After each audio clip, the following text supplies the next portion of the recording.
काल लातूर जिल्ह्यातील अहमदपूर तालुक्यातील गोथाळा येथील शेतकरी साहेबराव बळीराम जगताप यांनी आत्महत्या केली। गेल्या काही दिवसांमध्ये अहमदपूर तालुक्यामध्ये सतत शेतकऱ्यांच्या आत्महत्या होत आहेत। कधी ओला दुष्काळ, कधी कोरडा दुष्काळ आणि शेतीमालाच्या भावाचे प्रश्न, तसेच शेतीविषयक उदासीन धोरणे यासह असंख्य शेतीच्या प्रश्नांची आवृत्ती।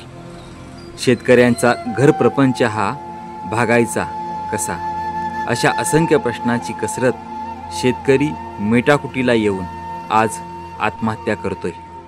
अहमदपूर तालुका हा राज्याच्या सहकार मंत्र्याचा तालुका आणि या तालुक्यामध्ये शेतकरी सतत आत्महत्या करतोय, तर कधी जू खांद्यावर घेऊन शेती हाकतोय। गेल्या 5 ते 6 वर्षापासून शेतीमालाला भाव योग्य मिळत नाही। शेतीचा खर्च प्रचंड वाढलेला असताना फसवी कर्जमाफी, विमा कंपनीचा गलथान कारभार, उदासीन शासकीय धोरणे शेतकऱ्यांच्या आत्महत्येचे कारण बनू पाहत नाहीत का, असा सवाल उपस्थित होत आहे।